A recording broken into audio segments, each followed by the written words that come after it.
ब्रह्मांड कितनी वास्तविक है सच में?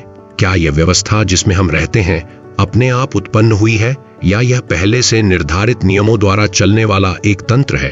क्या भौतिक नियमों की सार्वभौमिकता, गणित की हर जगह प्रासंगिकता और प्रकृति की अटल स्थिरता महज संयोग हैं या वे किसी छुपी हुई संरचना की बाहरी अभिव्यक्ति हैं?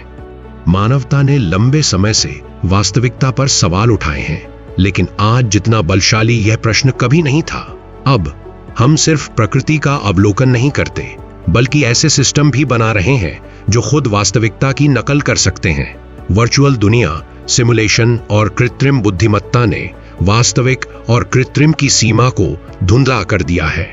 यह अस्पष्टता एक अपरिहार्य प्रश्न लाती है। यदि कोई पर्याप्त रूप से उन्नत सभ्यता वास्तविकता के समान दुनिया बना सकती है, तो क्या वह ब्रह्मांड जिसमें हम रहते हैं ऐसी ही किसी दुनिया का उत्पाद हो सकता है? इस बिंदु पर यह महत्वपूर्ण हो जाता है कि क्या वास्तविकता धारणा से स्वतंत्र है? मानव मस्तिष्क सीधे बाहरी दुनिया का अनुभव नहीं करता। वह प्रकाश, ध्वनि और रसायन संकेतों के माध्यम से डेटा इकट्ठा करता है और उन्हें एक अर्थपूर्ण संपूर्ण में बदलता है। जो रंग हम देखते हैं, जो आवाजें हम सुनते हैं और जो बनावट हम महसूस करते हैं, वे मस्तिष्क द्वारा उत्पन्न व्याख्याएं हैं। यह दिखाता है कि जो वास्तविकता हम अनुभव करते हैं वह पहले से ही मानसिक प्रतिनिधित्व है। अगर जो कुछ भी अनुभव किया गया है वह सिर्फ एक व्याख्या है, तो उस व्याख्या के स्रोत पर सवाल उठाना शुरू हो जाता है। सिमुलेशन सिद्धांत ठीक इसी प्रश्न से उत्पन्न होता है और प्रस्तावित करता है कि ब्रह्मांड एक सचेत रूप से डिजाइन किया गया तंत्र हो सकता है, न कि प्राकृतिक प्रक्रिया का परिणाम। यह विचार नया नहीं है। प्राचीन ग्रीस में प्लेटो ने गुफा के रूपक के जरिए बताया कि लोग छायाओं को ही वास्तविकता मानते थे। गुफा के बाहर की दुनिया धारणा से परे सच्ची वास्तविकता का प्रतिनिधित्व करती थी। सदियों तक यह विचार दार्शनिक बहस बनी रही, जो मेटाफिजिकल आधारों पर चर्चा की जाती थी। फिर भी डिजिटल युग में चीजें बदल गई हैं। मानवता अब सिर्फ वास्तविकता का अवलोकन नहीं करती, बल्कि उसे पुनः उत्पन्न भी करती है। वर्चुअल वातावरण, सिमुलेशन और कृत्रिम बुद्धिमत्ता ने यह दिखा दिया कि वास्तविकता कृत्रिम रूप से बनाई जा सकती है। इन विकासों ने एक नया प्रश्न उठाया है। यदि कोई सभ्यता इतनी तकनीकी क्षमता प्राप्त कर ले कि वह अपने अतीत, पूर्वजों या संभावित ऐतिहासिक परिदृश्यों को सिमुलेट कर सके, तो उसे ऐसा क्यों नहीं करना चाहिए? ऐसे सिमुलेशन इतिहास का विश्लेषण, सामाजिक व्यवहार का अवलोकन या सिर्फ डेटा उत्पादन के लिए अत्यंत उपयोगी हो सकते हैं।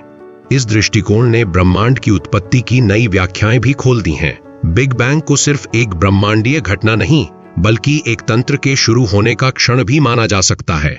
यदि ब्रह्मांड एक सिमुलेशन है, तो इसकी शुरुआत एक आरंभ आदेश के रूप में देखी जा सकती है। इस संभावना को अकादमिक रूप से गंभीरता से लिए जाने का सबसे महत्वपूर्ण दृष्टिकोण निक बोस्ट्रोम का संभावना तर्क है। इस तर्क के अनुसार जब उन्नत सभ्यताएं सिमुलेशन बनाने की क्षमता प्राप्त कर लेंगी, वे कई कृत्रिम ब्रह्मांड बना सकती हैं। इस स्थिति में सिमुलेटेड दिमागों की संख्या मूल दिमागों से अधिक हो जाएगी। सांख्यिकीय रूप से किसी भी दिमाग के सिमुलेशन में होने की संभावना अधिक हो जाती है। यह विचार एकात्मक वास्तविकता की धारणा को हिला देता है। क्या एक ही ब्रह्मांड की कई प्रतियां एक साथ चल सकती हैं? सैद्धांतिक रूप से हाँ। एक सिमुलेशन कई बार अलग अलग पैरामीटर के साथ पुनः शुरू किया जा सकता है। छोटी छोटी परिवर्तन पूरी तरह अलग परिणाम ला सकते हैं। यह इस संभावना को मजबूत करता है कि जो ब्रह्मांड हम अनुभव करते हैं वह अनोखा या विशिष्ट नहीं हो सकता। ब्रह्मांड की संरचना को देखकर कुछ महत्वपूर्ण तत्व हैं जो इस संभावना का समर्थन करते हैं। भौतिक नियम सार्वभौमिक हैं और बिना अपवाद के काम करते हैं। यह संदेश देता है कि प्रकृति पूर्व लिखित नियमों से चलती है। माप की सबसे छोटी इकाइयां, जैसे प्लांक लंबाई, दिखाती हैं कि ब्रह्मांड सतत नहीं है, बल्कि निश्चित नियत भागों में बना है।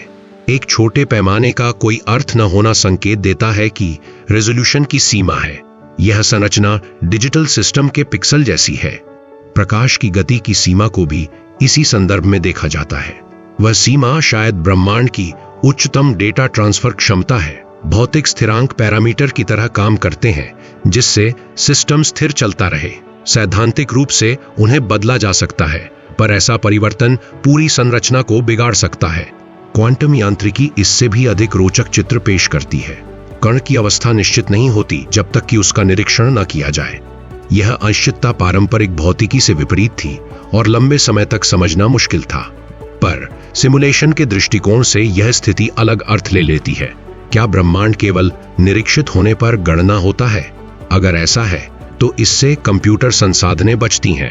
अवलोकन से बाहर के क्षेत्र पूरी तरह प्रोसेस नहीं होते, बल्कि जरूरत पड़ने पर ही साफ होते हैं। यह सिमुलेशन तर्क के साथ पूरी तरह मेल खाता है। ब्लैक होल भी इसी ढांचे में नया अर्थ लेते हैं। उनका आंतरिक डेटा बाहर नहीं आता। इसका यह अर्थ नहीं कि वह जानकारी खो जाती है। ये क्षेत्र सिस्टम द्वारा पहुंच से बाहर या बंद क्षेत्र हो सकते हैं। जानकारी वही है, लेकिन पहुंच सीमित है। इन सभी भौतिक चर्चाओं का अंतिम बिंदु चेतना है। चेतना सिमुलेशन थ्योरी का सबसे जटिल और विवादास्पद आयाम है। भले ही भौतिक ब्रह्मांड का सिमुलेशन किया जा सके, परंतु व्यक्तिपरक अनुभव की व्याख्या कैसे की जाए? मानव चेतना सीधे बाहरी दुनिया से संवाद नहीं करती। धारणाएं मस्तिष्क द्वारा बनाई गई प्रस्तुतियां हैं। इससे यह संभावना जन्म लेती है कि चेतना सिमुलेशन की इंटरफेस हो सकती है। इस संदर्भ में सपने एक उल्लेखनीय उदाहरण प्रस्तुत करते हैं।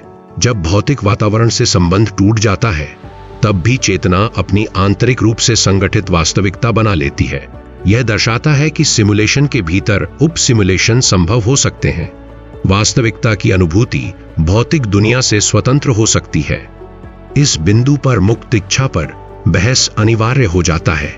यदि ब्रह्मांड एक सिमुलेशन है, तो क्या चुनाव सच में स्वतंत्र हैं, या सभी निर्णय पहले से लिखे हुए हैं? यहां तक कि नियतात्मक सिस्टम में भी जटिलता अप्रत्याशित परिणाम ला सकती है। यादृच्छिकता, यदि पूर्ण स्वतंत्रता नहीं, सिस्टम के आंतरिक अज्ञात से उत्पन्न हो सकती है। यह दिखाता है कि स्वतंत्र इच्छा पूरी तरह खो नहीं जाती। सिमुलेशन कुछ परिणामों का अवलोकन करने के लिए डिजाइन किया जा सकता है, मगर इसका यह अर्थ नहीं कि व्यक्तिगत निर्णयों का कोई तात्पर्य नहीं है। चुनाव अभी भी परिणाम पैदा करते हैं, अनुभव अभी भी जीवित है। इसका उत्तर नहीं मिला है कि सिमुलेशन किसने और क्यों शुरू की। संभावित लक्ष्यों पर बात की जा सकती है। वैज्ञानिक प्रयोग, ऐतिहासिक अवलोकन, व्यवहार विश्लेषण या सिर्फ डेटा निर्माण। यह एक नैतिक प्रश्न भी उठाता है। अगर जीवन सिमुलेशन है, तो क्या उसका महत्व कम हो जाता है? इसका उत्तर स्पष्ट है। दुख, सुख और अनुभव वास्तविक है, चाहे उनका स्रोत कोई भी हो। इसी कारण सिमुलेशन के भीतर जीवों का अस्तित्व नैतिक दृष्टि से महत्वपूर्ण है। क्या सिमुलेशन से बाहर निकलना संभव है? क्या सिस्टम से संवाद करना संभव है? इन प्रश्नों का आज कोई उत्तर नहीं है। फिर भी संभव है कि सिस्टम का एक लक्ष्य भीतर के जीवों को सचेत बनाना हो। शायद यही देखा जा रहा है कि यह जागरूकता कैसे उभरती है।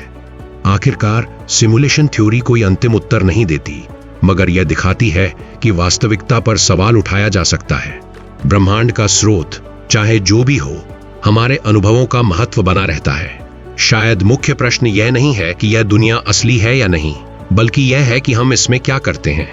अगर आपको ऐसे विषय पसंद है, गहरे और विचारोत्तेजक, तो वीडियो को लाइक कीजिए, चैनल को सब्सक्राइब कीजिए और अपने विचार कमेंट में साझा कीजिए। आप क्या सोचते हैं? हमारी वास्तविकता का स्रोत क्या है?